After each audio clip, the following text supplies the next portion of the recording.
പരിപ്പ് പ്രഥമനാണ് സാറിന് ബാക്കിയാവുക. പിറ്റേന്ന് നേരിയ ദോശയുടെ കൂടിയാണ് അത് കഴിക്കുക. ഇവിടെ ഇപ്പോൾ തൽക്കാലം പൊറോട്ടയും ഈ പായസവും മാത്രമേ ഉള്ളൂ. ഇത് വെച്ച് ഞാൻ അഡ്ജസ്റ്റ് ചെയ്യാൻ പോവാണ്. നമസ്കാരം, ഞാൻ മൃണാൾ. വിഷുവിൻ്റെ പിറ്റേ ദിവസം ഉണ്ണിയപ്പം എന്തായാലും കുറച്ച് ബാക്കി ഉണ്ടാവുമല്ലോ. ഉണ്ണിയപ്പത്തിന് പകരം ഇവിടെ ഗോളി ബജ്ജിയാണുള്ളത്. മലബാറിൽ എന്തായാലും കുറച്ച് ചിക്കൻ കറി ഉണ്ടാവും. നമ്മൾ ഈ ചിക്കൻ കറി വെറുതെ ഈ ബോർഡിലും അറിയാത്തതായിട്ട് ഇനി ചിക്കൻ കറി മാത്രമേ ബാക്കി ഉണ്ടായിരുന്നുള്ളൂ.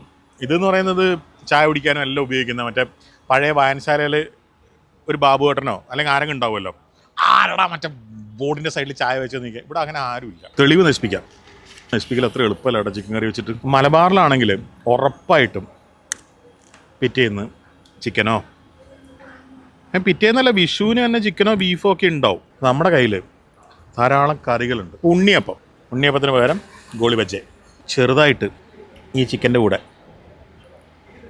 ഇങ്ങനെ. ശരിക്കും എൻ്റെ നാട്ടിലെ നാടൻ ചിക്കൻ കറിയാണ്. ഗോളി ബജ്ജിക്കും ചെറിയൊരു മധുരമുണ്ട്. ഉണ്ണിയപ്പത്തിൻ്റെ അത്ര മധുരമില്ല, പക്ഷെ എന്നാലും ഇതിപ്പോൾ നമുക്ക് പല കറിയുടെ കൂടെ കഴിക്കാനുള്ളതാണ്. അതവിടെ ഇരിക്കട്ടെ. നമ്മൾ ഓൾമോസ്റ്റ് 2 ആഴ്ചയായിട്ട് ഒരു ക്യാമ്പയിൻ റൺ ചെയ്യുന്നുണ്ട്. അതായത് ഫെസോ എന്ന് പറയുന്ന ഒരു ആപ്പ്. ഒന്നുമില്ലൊരു ഡെലിവറി അഗ്രിഗേറ്റർ ആപ്പാണ് ഫെസോ. ഒരുപാട് ആപ്പുകളുണ്ട്, ഒരുപാട് ആപ്പുകൾ വന്നു, ഒരുപാട് ആപ്പുകൾ പോയി. പല സിറ്റിയിലും പല ആപ്പുകളുണ്ട്. ദിസ് എ ബ്യൂട്ടിഫുൾ ചിക്കൻ കറി. നെയ്ച്ചോറിൻ്റെ കൂടെ കഴിച്ചാണ്ടല്ലോ പിടിച്ചാൽ കിട്ടൂല മോനെ. ചോറിൻ്റെ കൂടെയും സൂപ്പറായിരിക്കും. ഇന്ന് ചെയ്യാൻ പറ്റുന്ന വേറൊരു പരിപാടിയുണ്ട്, ഞാൻ വിട്ടുപോയി. അല്ലെങ്കിൽ നമുക്ക് വരാം. വിഷയത്തിലേക്ക് വന്നാൽ ഇവർ രണ്ടുപേരും, ഇദ്ദേഹമാണ് ഇത് ഫൗണ്ട് ചെയ്തത്, ഫെസോ എന്ന് പറയുന്ന സാധനം. മൂപ്പരുടെ കൂടെ കുറച്ച് പേര് കൂടി. അങ്ങനെ നിങ്ങൾ 5 പേരല്ലേ ഇപ്പോൾ ഉള്ളത്? 5 പേര് എടുത്ത് കഴിക്കടോ. കൈയിട്ട് വാരി കിട്ടിയെന്നല്ലാണ്ട് നിങ്ങൾ മറ്റേ IT കമ്പനികളെ പോലെ മറ്റേ സംഭവം ഉണ്ടല്ലോ, സോഫിസ്റ്റിക്കേറ്റഡ്, അതൊന്നും ഇവിടെ നടക്കില്ല കേട്ടോ. പിന്നെ അവസാനം എനിക്ക് ചിക്കൻ കിട്ടിയില്ല എന്ന് വെറുതെ വീട്ടിൽ പോയി കരയാനേ പറ്റുള്ളൂ. നമ്മളൊക്കെ നാട്ടും പുറത്ത് വരാം.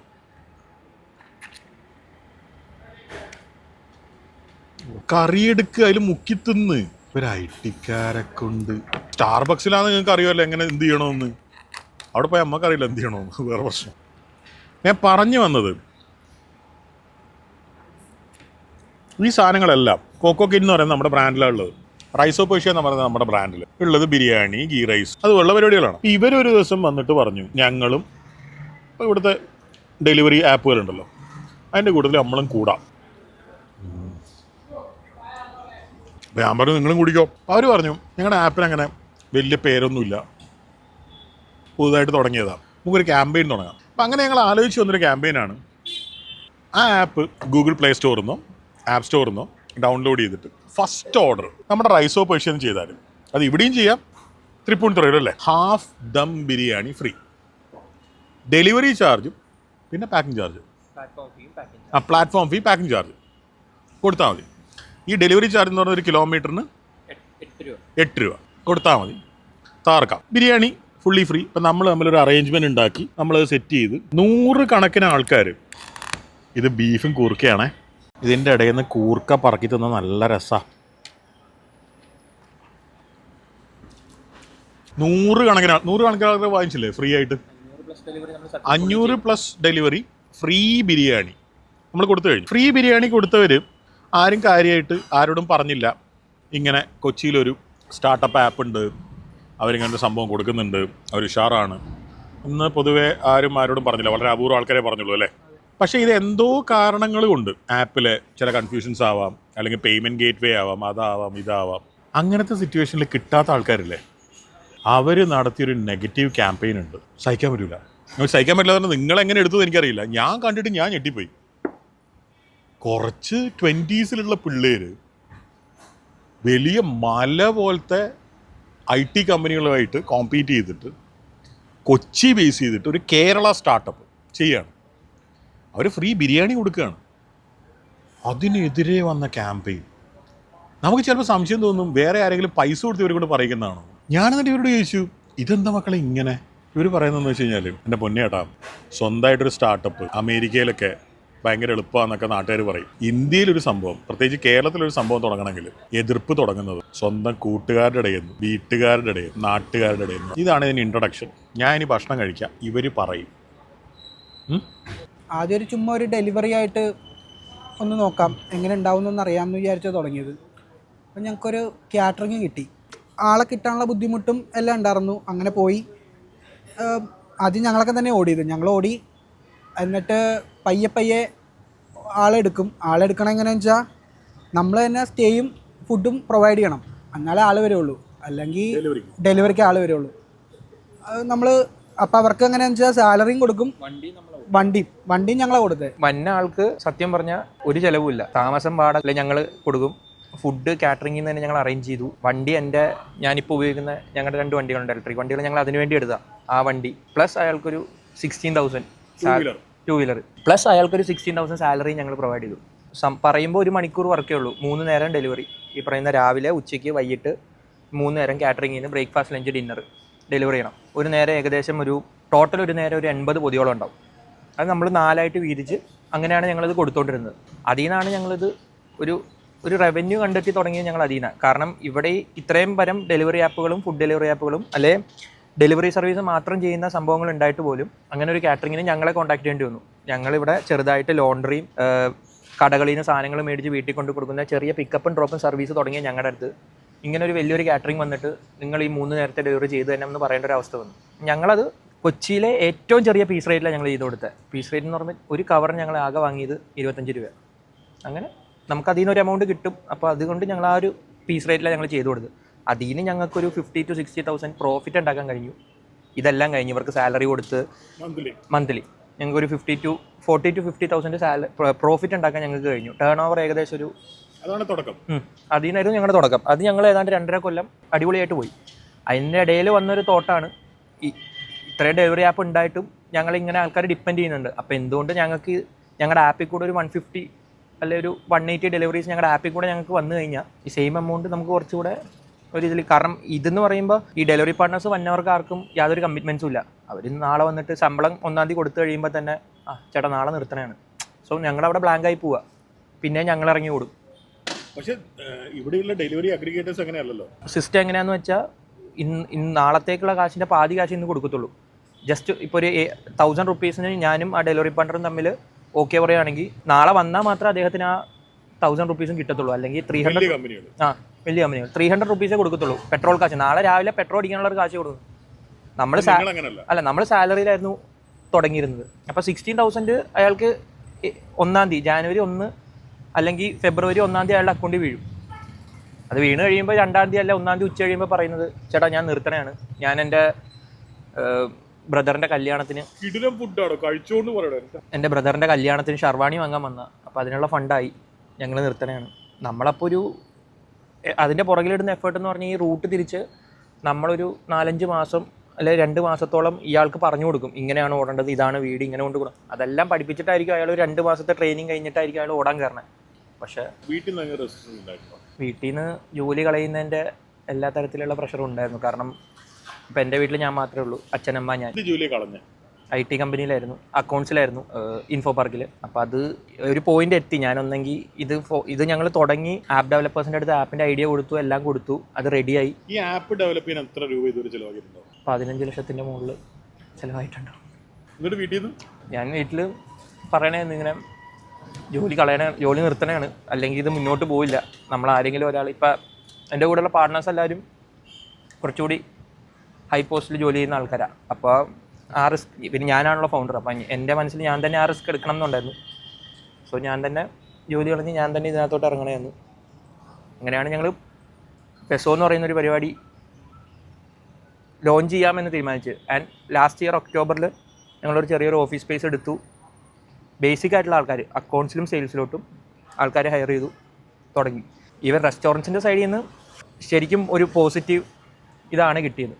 അവർ നമ്മൾ ചെന്ന് ഈവൻ ഞങ്ങൾ ഫസ്റ്റ് ടൈം ഞങ്ങൾ തന്നെ സെയിൽസിലും വർക്ക് ചെയ്തിരുന്നതുകൊണ്ട് ഞങ്ങളവിടെ ചെല്ലുമ്പോൾ അവർ പറഞ്ഞു they are looking for A third option എന്നുള്ള രീതിയിലായിരുന്നു അവർ പറഞ്ഞത്. എനിക്കിപ്പോഴും ഓർമ്മയുണ്ട്, ഞങ്ങൾ ആദ്യം അഡോപ്റ്റ് ചെയ്യുന്നത് വൈറ്റ്ലയിലുള്ള സുപ്രീം അപ്പർ ക്രസ്റ്റാണ്. അവരെന്ന് ഞങ്ങളോട് പറഞ്ഞത് ഇത് തന്നെയാണ്, they are looking for A third option ഉണ്ട്, ദേ ആർ റെഡി എന്നുള്ള രീതിയിൽ തന്നെയായിരുന്നു പറഞ്ഞത്. അത് ആക്ച്വലി ഞങ്ങൾക്ക് ഇനീഷ്യൽ സ്റ്റേജിൽ തന്നെ അത് ഞങ്ങൾക്ക് കിട്ടിയൊരു പോസിറ്റീവ് ആയിരുന്നു. അപ്പോൾ നമുക്കിവിടെ ഉണ്ട്, സ്പേസ് ഉണ്ട്. വീട്ടുകാർ സപ്പോർട്ടീവ് അല്ല ആദ്യം മുതലേ.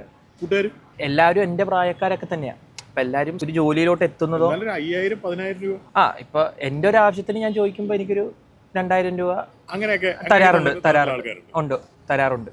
കൂട്ടുകാർക്ക് നിങ്ങളുടെ വിശ്വാസമുണ്ട്. ഉണ്ട്. ഒരു കല്യാണത്തിന് പോവാന്ന് വെച്ചോ, ഇപ്പൊ നാളെ എന്റെ അമ്മാവന്റെ മോന്റെ കല്യാണത്തിന് ഞാൻ പോവാണ്, ഇതേപോലെ നിങ്ങളുടെ അമ്മാവന്റെ മോന്റെ കല്യാണത്തിന് നാളെ നിങ്ങൾ പോവാന്ന് വെച്ചോ, നിങ്ങളുടെ എന്താ നിങ്ങളുടെ പൊതുവേ ഉള്ളൊരു നാട്ടുകാരും കുടുംബക്കാരൊക്കെ ചോദിക്കുക? ജോലി ആയില്ലെന്ന് ചോദിക്കും. അതാണ് സ്ഥിരം ഒരു ക്ലീശ ചോദ്യം ചോദിക്കും. അപ്പോൾ ഇത് പറഞ്ഞാൽ അവർക്ക് പ്രത്യേകിച്ച് മനസ്സിലാവാനൊന്നും പോണില്ല. പറഞ്ഞ പോലെ തന്നെ വലിയ വിശ്വാസമൊന്നും ഇല്ല നമ്മളങ്ങനെ ഇത് പച്ച പിടിക്കുമെന്നോ. പിള്ളേർക്ക് തോന്നി എന്തോ ചെയ്യണം, അത്രേ ഉള്ളൂ. അതിൻ്റെ അപ്പുറത്തേക്ക് ഇവർ ഇത് സെറ്റാവുന്നോ അല്ലെങ്കിൽ ഇത് ഇന്നാവാൻ പോകണമെന്നോ അവർക്ക് അങ്ങനെ ഇതൊന്നും ഇല്ല. അതിപ്പോൾ ഒരു കുശലം ചോദിക്കണ പോലെ അങ്ങനെ ചോദിച്ചു വിടും, എന്തായി ഇന്നത് കഴിഞ്ഞു, അത് കഴിഞ്ഞു, അവിടെ കഴിഞ്ഞു. നിങ്ങൾ ഈ പ്രപ്പോസലും കൊണ്ട് എൻ്റെ അടുത്ത് വന്നപ്പോൾ ഞാൻ ഇങ്ങനെ നിങ്ങളെ സപ്പോർട്ട് ചെയ്യുന്ന നിങ്ങൾ വിചാരിച്ചിരുന്നോ? ഇല്ല, എനിക്ക് ഭ്രാന്തല്ലേ? അല്ല, ഞങ്ങൾക്ക് ഒരു എന്നെ തെറി വിളിക്കാത്ത കസ്റ്റമേഴ്സ് ആരുമില്ല. ഇവരുടെ ഡെലിവറി ശരിയല്ല, അത് ശരിയല്ല. ഞങ്ങൾക്ക് ഈ പറയുന്ന നിങ്ങൾക്കെതിരെ കേസ് കൊടുക്കണം. ഞാൻ സത്യം പറഞ്ഞാല് എന്റെ ബ്രാൻഡിന്റെ കംപ്ലീറ്റ് പേരും പോയി. ഇത് ദുഷ്ടന്മാരുണ്ടല്ലോ, ഇവര് ഗൂഗിളിൽ എന്തോ മാപ്പിന്റെ എന്തോ സാധനം എടുത്തിട്ട് 2 ലക്ഷം രൂപ എങ്ങനെ നിങ്ങളെ ഗൂഗിൾ ബില്ല് ചെയ്തില്ലേ, എന്നിട്ട് പാതിരാത്തേക്ക് നിർത്തിയില്ലേ. അപ്പൊ എന്റെ കസ്റ്റമേഴ്സിനോട് ഞാൻ സമാനം പറയും, നിങ്ങൾ എന്താ ഐ.ടി.കാരോട് ഇതുപോലെ നിങ്ങൾക്ക് അറിയാൻ പാടില്ലേ? അതെന്തായിരുന്നു കഥ? അത് ആക്ച്വലി ഞങ്ങൾക്ക് ആക്ച്വലി ആപ്പിന്റെ ടെക്നിക്കൽ സൈഡ് ഞങ്ങളല്ല നോക്കുന്നത്. അപ്പോൾ എനിക്കും ഞങ്ങൾ ബികോം സ്റ്റുഡൻസ് ആണ്. അങ്ങനെ പറഞ്ഞ് നമുക്ക് ഒഴിഞ്ഞു മാറാൻ പറ്റില്ല. ബട്ട് ഞങ്ങളെല്ലാ സൈഡിലും ഞങ്ങളുടെ ഇത് ഇന്നുണ്ടായിരുന്നു. ഈവൻ അത് ശ്രദ്ധിക്കാണ്ട് പോയൊരു കാര്യമായിരുന്നു, നമ്മൾ ഗൂഗിൾ മാപ്പിൻ്റെ സർവീസ് നമ്മളൊരു 5 സ്ഥലത്ത് നമ്മുടെ ആപ്പിൽ ഉപയോഗിക്കുന്നുണ്ട്. ഒന്ന് കസ്റ്റമർ ഫുഡ് എവിടെ എത്തിയെന്ന് നോക്കാൻ, ആപ്പ് തുറക്കുമ്പോൾ തന്നെ നിയറസ്റ്റ് റെസ്റ്റോറൻറ്റ്സ് കാണിക്കാൻ. ഇപ്പോൾ എടപ്പള്ളിയിലുള്ള ഒരാൾ ഈ റെസ്റ്റോറൻറ്റ്സ് ആണ് അധികം കാണേണ്ടത്, തൃപ്പൂണിത്തുറ തുറന്നു കഴിഞ്ഞാൽ സാറിൻ്റെ ആ റെസ്റ്റോറൻറ്റ് അല്ല, സാറിൻ്റെ എന്നല്ല, നമ്മൾ ഏത് റെസ്റ്റോറൻറ്റ്, അതൊന്ന് 2. പിന്നെ ഈ പറയുന്ന പോലെ ഡെലിവറി പാർട്ണറിന് locations, to vendor, to customer. ഈ ഒരു കേസിന്, ഇങ്ങനത്തെ കേസിനൊക്കെ നമ്മൾ ഉപയോഗിക്കുന്ന ഈ ലൊക്കേഷൻസ് API, നമ്മളൊരു API വെച്ചിട്ടാണ് ഇത് ചെയ്യുന്നത്, വർക്ക് ചെയ്യുന്നത്. ഈ API വെച്ച് വർക്ക് ചെയ്യുമ്പോൾ അതിനവരൊരു ഗൂഗിളിൻ്റെ API യൂസ് ചെയ്യുന്നതുകൊണ്ട് അവരൊരു ചാർജ് ചെയ്യും. അത് നമ്മളൊരു ക്രെഡിറ്റ് കാർഡ് നമ്മൾ ബാക്ക് എൻഡിൽ കൊടുത്തിരുന്നു. ആ ക്രെഡിറ്റ് കാർഡിൻ്റെ ലിമിറ്റ് തീരുന്നത് വരെ നോട്ടിഫിക്കേഷൻസോ യാതൊന്നും നമുക്ക് കിട്ടത്തില്ല. ഇവൻ ഞാൻ ആ ക്രെഡിറ്റ് കാർഡിൻ്റെ 90% ഉപയോഗിച്ചാൽ പോലും ആ ക്രെഡിറ്റ് കാർഡിന് ഒരു ലിമിറ്റ് ഉണ്ടാവുമല്ലോ, ആ ലിമിറ്റ് എത്തുന്നവരെ നമുക്ക് യാതൊരു തരത്തിലുള്ള ഒരു ഇൻഫർമേഷൻ അവർ തരത്തില്ല. ലിമിറ്റ് എത്തിക്കഴിയുമ്പോൾ തന്നെ നോട്ടിഫിക്കേഷൻസ് വന്നു തുടങ്ങും ത്രൂ മെയിലിലോട്ട്. ഇതൊക്കെ ലക്ഷക്കണക്കിന് രൂപയുടെയാണ്. ഒരാൾ വെറുതെ ആപ്പ് തുറന്നാൽ നമുക്ക് അവിടെ ചാർജ് ചെയ്യും. ഇതൊന്നും അറിയാണ്ട് സ്റ്റാർട്ടപ്പ്. ഇത് ഞങ്ങളുടെ സൈഡിൽ നിന്ന് വിട്ടുപോയൊരു കേസായി പോയി ഈ ഒരു API ഇഷ്യൂ.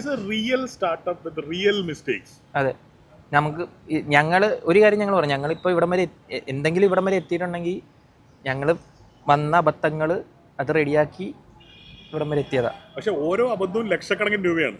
അത് അബദ്ധങ്ങൾക്ക് അങ്ങനെ ഒരു പ്രശ്നമുണ്ട്.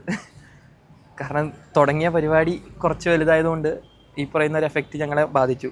അപ്പോൾ ഈ പറയുന്ന ബില്ല് രാത്രി വന്നത് 2 ലക്ഷം രൂപയാണ്. കണ്ടിന്യൂ ചെയ്യണമെങ്കിൽ ഇത് സെറ്റിൽ ചെയ്തിട്ട് തെറി മുഴുവൻ ഞാൻ പിടിച്ച്, കസ്റ്റമേഴ്സിനെ ഫുൾ തെറി ഞാൻ പിടിച്ചു. അപ്പോഴാണ് നീ വിളിച്ചു പറയണത് 2.5 ലക്ഷം രൂപ ബില്ല് വന്നിട്ടുണ്ട്, എനിക്കെന്താ ചെയ്യേണ്ടതെന്ന് അറിയില്ല, ഞാൻ നാളെ ഉണ്ടാവില്ല. അത് ഇരിക്കണോ? വേറൊരു ഓപ്ഷൻ ഉണ്ടായില്ല. അന്നെങ്കിൽ അത് അന്ന് രാത്രി സെറ്റിൽ ചെയ്യണം. സെറ്റിൽ ചെയ്താൽ ആ അക്കൗണ്ട് കണ്ടിന്യൂ ചെയ്യാം. ഇല്ലെങ്കിൽ ഈ ഗൂഗിള് പുതിയൊരു അക്കൗണ്ട് തുടങ്ങുമ്പോൾ ഒരു 30,000 നമുക്ക് ഫ്രീ ആയിട്ട് തരുന്നുണ്ട്. അത് കഴിഞ്ഞിട്ട് അതിൻ്റെ മുകളിൽ തന്നെ ചാർജാണ് ഈ 2 ലക്ഷം വന്നത്. സോ ഞങ്ങൾ വേറൊരു അക്കൗണ്ട് തുടങ്ങി അത് വർക്കൗട്ട് ചെയ്തെടുക്കണമായിരുന്നു. പക്ഷെ ഒരു അക്കൗണ്ട് തുടങ്ങി നമ്മുടെ ആപ്പിൽ അത് കണക്ട് ചെയ്യണമെങ്കിൽ ഈ പറയുന്ന 1.5 ദിവസത്തിൻ്റെ ഡിലേ ഉണ്ട്. നിങ്ങൾ എന്താ ചെയ്യുന്നതെന്ന് അറിയാതെ ഒരുപാട് കസ്റ്റമേഴ്സ് എന്നെയും നിങ്ങളെയൊക്കെ ചെയ്ത് വിളിച്ചില്ല. എനിക്ക് ആ സമയത്ത് എന്താ ഓർമ്മ വന്നതെന്നറിയോ, ഞാൻ ഇംഗ്ലണ്ടിൽ പഠിക്കുന്ന സമയത്ത് സ്റ്റാർട്ടപ്സ് ഉണ്ടാക്കാൻ വേണ്ടിയിട്ട് യൂറോപ്യൻ യൂണിയൻ ഫണ്ട് ചെയ്യുമായിരുന്നു. യൂറോപ്പിൻ്റെ മണ്ണിൽ സ്റ്റാർട്ടപ്പ് ഉണ്ടാക്കാൻ ഞാൻ വാങ്ങിച്ചിട്ടുണ്ട് 1000 പൗണ്ട് യൂറോപ്യൻ യൂണിയൻ്റെ കയ്യിൽ. ഞാൻ യൂറോപ്യൻ യൂണിയനിലെ സിറ്റിസൺ അല്ല, എന്നിട്ടും നിങ്ങളുടെ പ്രായമായിരുന്നു അന്ന് എനിക്ക്. ഞാൻ ആലോചിച്ചു, ഈ പിള്ളേര് സ്വന്തം കാശ് ചെലവാക്കിയിട്ട് ഇതൊക്കെ ചെയ്തിട്ട് ആരും ഇത് റെക്കഗ്നൈസ് ചെയ്ത്, നിങ്ങൾക്ക് എന്താ ഇതിനെക്കുറിച്ച് തോന്നുന്നത്?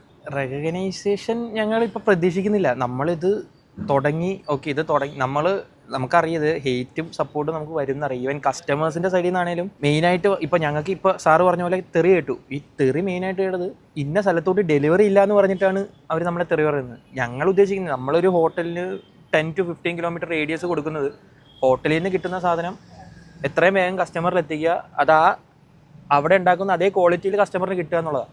പക്ഷെ ഞങ്ങളെ വിളിക്കുന്നത് മട്ടാഞ്ചേരി അല്ലെങ്കിൽ ഫോട്ടോ വെച്ച് അപ്പുറം, അവിടെ നിന്ന് വിളിച്ചിട്ട് ഞങ്ങളോട് പറയുന്നത് ഞാൻ ഡെലിവറി ചാർജ് എത്ര വേണേലും തരാൻ റെഡിയാണ്, എനിക്ക് സാധനം ഇവിടെ കിട്ടണം. നിങ്ങൾ വീഡിയോയിൽ കൊച്ചി എന്ന് പറഞ്ഞിട്ടുണ്ട്. അപ്പോൾ കൊച്ചി എനിക്ക് എന്നിട്ട് കൊച്ചി എന്താന്നുള്ള ക്ലാസ്സൊക്കെ എടുത്തു തന്നു. എന്താണ് കൊച്ചി, എവിടെയാണ് കൊച്ചി? എൻ്റെ ഏതാണ്ട് ആ സമയം ആലോചിക്കണം. നമ്മൾ ബാക്കിയുള്ള 100 കാര്യങ്ങൾ ഇവിടെ മാനേജ് ചെയ്തുകൊണ്ടിരിക്കുന്ന ആ ദിവസങ്ങളിൽ ഒരു നമുക്ക് കസ്റ്റമർ ആയതുകൊണ്ട് തന്നെ കട്ട് ചെയ്തിട്ട് പോകാൻ പറ്റില്ല.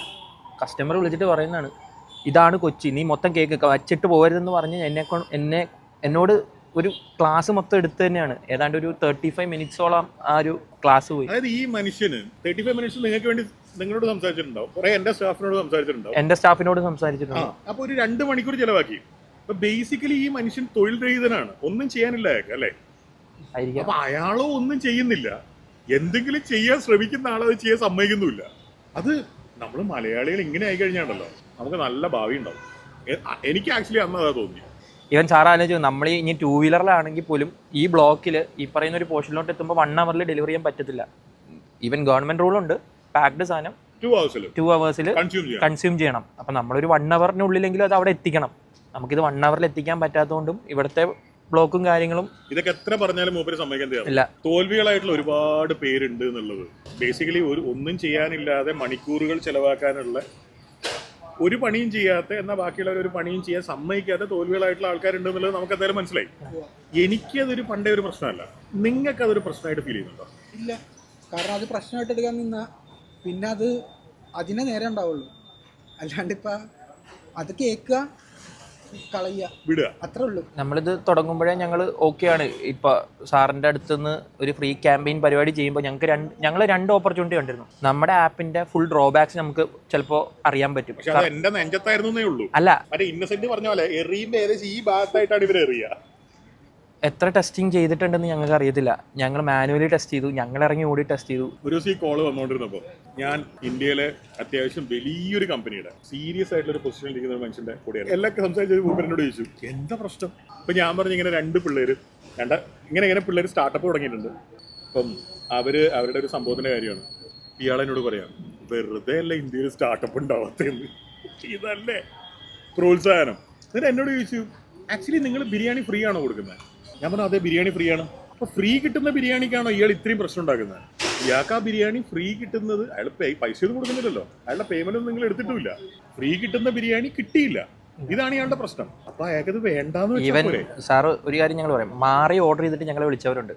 മാറി ഓർഡർ ചെയ്ത് ഞാൻ ഫ്രൈ ഓർഡർ ചെയ്തു, അവർ കൂപ്പൺ കോഡ് ഒന്നും അടിച്ചിട്ടില്ല. ടെക്നിക്കലി അത് ആരുടെ മിസ്റ്റേക്കാണ്. ആ വിളിച്ച കസ്റ്റമറോ അല്ല ആ ഉപയോഗിച്ച കസ്റ്റമറോ ആയിരുന്നു. നമ്മൾ അതിനകത്ത് പ്ലാറ്റ്ഫോം ഫീയും മറ്റേ ഫീയും എടുത്തിട്ട് ബാക്കി ഫ്രൈ അദ്ദേഹം ഓർഡർ ചെയ്തിട്ടുണ്ടെങ്കിൽ അതിൻ്റെ 125 rupees ദം ബിരിയാണിയുടെ കാശ് ഞങ്ങൾ റീഫണ്ട് ചെയ്ത് കൊടുക്കുന്നതായിരുന്നു. അങ്ങനെ ഞങ്ങൾ ചെയ്തു കൊടുത്തു. അതായത് നിങ്ങൾ ഫ്രീ കൊടുക്കുന്ന ഒരു സാധനത്തിന് ആ ഫ്രീ കിട്ടിയില്ല എന്ന് പറഞ്ഞിട്ട് വിളിച്ച് തെറി പറയുന്ന ഒരു സംഭവം. അതൊരു അമ്പലത്തിൽ മൂപ്പര് പറഞ്ഞ എക്സാമ്പിൾ അതാണ്. അതെന്തോ ഒരു വളരെ ഓസ്പീഷ്യസ് ആയിട്ടുള്ള ഒരു ദിവസമായിരുന്നു ബാംഗ്ലൂർ. ഇങ്ങനെ പറഞ്ഞതാണ്, ഒരു അമ്പലത്തിൽ പോയിട്ട് അന്നദാനം കിട്ടിയില്ല, അത് തീർന്നുപോയി എന്ന്. അന്നത്തെ പ്രശ്നം എന്ന് വെച്ച് കഴിഞ്ഞാൽ അന്ന് നിങ്ങൾ അലോട്ട് ചെയ്ത ബിരിയാണി തീർന്നും പോയി. അതുകൊണ്ടാണ് മൂപ്പര് കിട്ടാഞ്ഞത്. അതായത് അമ്പലത്തിൽ ഉണ്ടാക്കിയ അന്നദാനത്തിന്റെ എല്ലാം തീർന്നുപോയി. അതിന്റെ പേരിൽ പൂജാരിനെ തെളിവിളിക്കുന്ന പരിപാടിയില്ലല്ലോ. ഇതാണ് ഇവിടുത്തെ സ്റ്റാർട്ടപ്പിനുള്ള പ്രോത്സാഹനം. അല്ല, സച്ചിൻ ടെണ്ടുൽക്കറെ പറ്റുമെങ്കിൽ കേരളത്തിൽ ജനിച്ചിരുന്നെങ്കിലേ മൂപ്പരെ മറ്റേ 10ാം ക്ലാസ്സിൽ നമ്പർ 1 ആക്കാൻ വേണ്ടിയിട്ടും അത് കഴിഞ്ഞിട്ട് അവന്റെ PC തോമസിന്റെ ക്ലാസ്സിൽ ചേർത്താനാണ്. മറ്റേ തൃശ്ശൂർ മറ്റേ സാധനം ഉണ്ടല്ലോ എഞ്ചിനീയറിംഗിന്, ലതാ മങ്കേഷ്കർ ഇവിടെ ജനിച്ചിരുന്നെങ്കിൽ ഉണ്ടല്ലോ വല്ല IAS വരെയായിട്ട് റിട്ടയർ ചെയ്തേനെ. മൂളിപ്പാട്ട് പോലും പാടരുതെന്ന് പറഞ്ഞേനെ. പറ്റാനുള്ളതെല്ലാം പറ്റി. നിങ്ങൾക്ക് ഉണ്ടായിട്ടുള്ള പല എക്സ്പീരിയൻസും നിങ്ങൾക്ക് എന്നോട് നിങ്ങൾ പറഞ്ഞിട്ടുള്ള പല എക്സ്പീരിയൻസും നിങ്ങൾക്ക് ക്യാമറയുടെ മുമ്പിൽ പറയാൻ പറ്റില്ല, അത് എനിക്ക് അറിയുകയും ചെയ്യാം. ഫ്യൂച്ചർ എന്താ? നമ്മളിത് തുടരണോ? തീർച്ചയായിട്ടും. ആണോ? ഞങ്ങൾക്ക് വേറെ ഓപ്ഷൻ ഇല്ല. ഇനി എന്റെ നെഞ്ചത്ത് പൊങ്കാലയാണ്. അല്ല എടാ, എന്റെ നെഞ്ചെന്താണ് ഇത്? കുറച്ച് വീതി ഉണ്ടെന്ന് വെച്ചാൽ എല്ലാ പൊങ്കാലയും എന്റെ നെഞ്ചത്താണ്. ഞങ്ങൾ നിർത്തിപ്പോവാൻ, ജസ്റ്റ് ഒരു ക്യാമ്പയിൻ ചെയ്യുക, നിർത്തിപ്പോവുക അങ്ങനെ ഉദ്ദേശിച്ച് തുടങ്ങിയതല്ല. നമ്മൾ വന്ന മിസ്റ്റേക്സ് ഞങ്ങൾ റെക്ടിഫൈ ചെയ്യാൻ റെഡിയാണ്. അതിനുള്ള വർക്ക് തുടങ്ങിക്കഴിഞ്ഞു. സോ അത് തീർത്ത് ഇവിടെ തന്നെ ഇനിയും ഉണ്ട്. ഇനി അങ്ങോട്ടും നിങ്ങളുടെ സപ്പോർട്ട് ഫ്രം കസ്റ്റമേഴ്സ് ഞങ്ങൾക്ക് വേണം. ഇങ്ങനത്തെ പരിപാടികളെ സപ്പോർട്ട് ചെയ്തിട്ട് തെറി കേൾക്കുക, അല്ലെങ്കിൽ കൊള്ളാം എന്ന് പറയുക, അല്ലെങ്കിൽ ഉഷാറായിട്ടുണ്ടെന്നുള്ള കേൾക്കുക, അതൊക്കെ എൻ്റെ ലൈഫിൽ വളരെ സാധാരണയാണ്. അതുകൊണ്ട് തന്നെ ഞാൻ പിള്ളേരുടെ കൂടെ നിൽക്കാൻ പോകണം. പരിപ്പ് പ്രഥമനാണ് സാറിന് ബാക്കിയാവുക. പിറ്റേന്ന് നേരിയ ദോശയുടെ കൂടിയാണ് അത് കഴിക്കുക. ഇവിടെ ഇപ്പോൾ തൽക്കാലം പൊറോട്ടയും ഈ പായസവും മാത്രമേ ഉള്ളൂ. ഇത് വെച്ച് ഞാൻ അഡ്ജസ്റ്റ് ചെയ്യാൻ പോവാണ്. എനിക്കിത്രേ ആഗ്രഹമുള്ളൂ. ഇത് വേറൊരു കമ്പനീനെ തോപ്പിക്കാനോ അല്ലെങ്കിൽ വേറൊരു കമ്പനിക്ക് എതിരെയാവാനോ ഒന്നുമല്ല. നമ്മുടെ കുറച്ച് പിള്ളേർ ഒരു പരിപാടിയാണ്. നമ്മളെ കൊണ്ട് പറ്റുന്ന സപ്പോർട്ട് നമുക്ക് ചെയ്തൂടെ? ബിരിയാണി ഫ്രീ അല്ലേ, കിട്ടിയില്ലെങ്കിലും നഷ്ടമൊന്നുമില്ലല്ലോ. ആപ്പിൽ ബഗ് ഉണ്ടാവും, അല്ലെങ്കിൽ ഡെലിവറി പാർട്ണറെ കിട്ടൂല. പിന്നെ ഒരുപാട് പേരുടെ സംശയമാണ് 100 രൂപ കൊടുക്കണ്ടേ.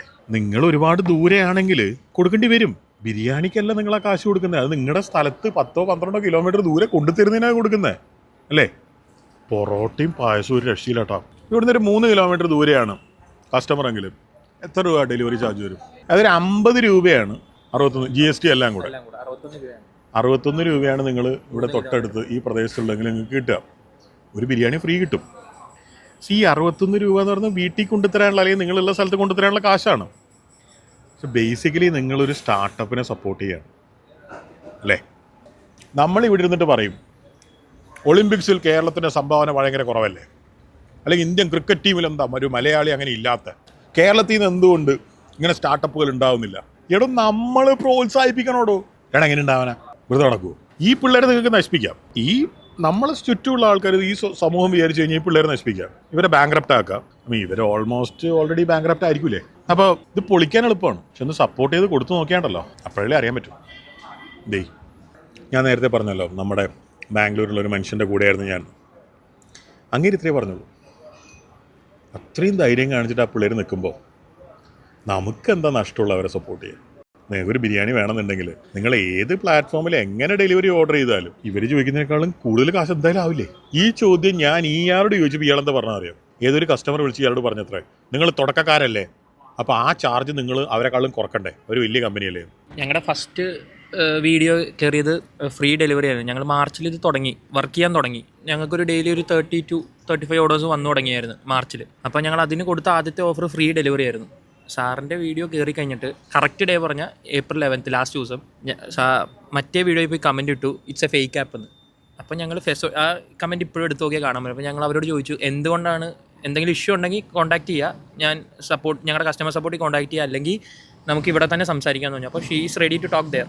ഒരു പുള്ളിക്കാരിയായിരുന്നു. അവരത് സംസാരിച്ച് അവർക്ക് ആക്ച്വലി ബിരിയാണിയും ഫ്രീ വേണം, ഞങ്ങൾ ഈ പറഞ്ഞ വീഡിയോയിലെ ഫ്രീ ഡെലിവറി, അത് ഞങ്ങളുടെ ഈവൻ ആ വീഡിയോയുടെ താഴെ തന്നെ ഞങ്ങൾ ഇട്ടിട്ടുണ്ട്, this is A launching offer for certain period of time എന്ന് പറഞ്ഞു. പുള്ളിക്കാരത്തേക്ക് അതും ഫ്രീ വേണം, ഡെലിവറിയും ഫ്രീ വേണം, ബിരിയാണിയും ഫ്രീ വേണം. അതുകൊണ്ടാണ് പുള്ളിക്കാരത്തി ഫേക്ക് ആപ്പ് ഇട്ടത്. എന്നിട്ട് അവസാനം ഞാൻ പറഞ്ഞു, മാഡം ഈ വീഡിയോൻ്റെ ഡേറ്റ് നോക്കിയാൽ March 11th ആണ്. ടെക്നിക്കലി 1 month കഴിഞ്ഞു. 4 ആഴ്ച മുമ്പുള്ള ഒരു വീഡിയോൻ്റെ ഇടയിലാണ് കമൻറ്റ് ഇടുന്നത് ആ ഫ്രീ ഡെലിവറിയും കൂടി വേണമെന്ന്. ഈ ഫ്രീ ബിരിയാണിയുടെ ഒപ്പം ഫ്രീ ഡെലിവറിയും കൂടി വേണമെന്ന് പറയുമ്പോൾ അമേരിക്കയിൽ നമ്മൾ ട്രാവൽ ചെയ്യുമ്പോൾ എന്തുകൊണ്ടാണ് ആ രാജ്യം അത്രയും പുരോഗമിക്കുന്നത് ചിന്തിച്ചു? ഒന്നുമില്ല. ഈ പഴയ ജനറേഷൻ പുതിയ ജനറേഷൻ എന്ന് പറയുമ്പോൾ ഇന്നത്തെ പുതിയ ജനറേഷന് പഴയ അങ്ങനെയല്ല, കാലങ്ങളായിട്ട് അവരാ സ്വാതന്ത്ര്യം കൊടുത്തിരുന്നു. അങ്ങനെയുള്ള രാജ്യങ്ങളിലാണ് അത് നടക്കുന്നത്. നിങ്ങളിപ്പോൾ ചൈനയിൽ എന്താ നടക്കുന്നത് നോക്ക്. നമ്മൾ ഇന്ത്യ ബാക്കിയുള്ള രാജ്യങ്ങളുടെ പുറകിലാണ്, അങ്ങനെയാണ് ഇങ്ങനെയാണ്. പക്ഷെ ബാക്കിയുള്ള രാജ്യങ്ങളുടെ മുമ്പിലേക്ക് നമ്മളെ എത്തിക്കാൻ നമ്മൾ എന്താ ചെയ്യുന്നതെന്ന് കൂടെ നമ്മൾ ആലോചിക്കണ്ടേ. ബേസിക്കലി നിങ്ങൾ എന്ത് പറഞ്ഞാലും, നിങ്ങൾ നല്ലത് പറഞ്ഞാലും നിങ്ങൾ മോശം പറഞ്ഞാലും, ഇവരുള്ളിടത്തോളം ഞാൻ ഇവരെ സപ്പോർട്ട് ചെയ്യും. ഇവർ എന്നെ സപ്പോർട്ട് ചെയ്യുമെന്നുള്ളത് ഇവരോട് ചോദിക്കണം. സപ്പോർട്ട് ചെയ്യും, സപ്പോർട്ടാണ്. പ്രാഞ്ചേട്ടൻ പറഞ്ഞേ പറയാനുള്ളൂ. ഇതാണ് ഇവിടുത്തെ പരിപാടി. പറ്റൂച്ച നിങ്ങൾ സപ്പോർട്ട് ചെയ്യുക, നമ്മളെ കൊണ്ട് പറ്റും നമ്മൾ ചെയ്യും. ഡേ ഓക്കെ അല്ലേ? ഫിക്സ് ഒരു ഡേഞ്ഞ് കട്ട്.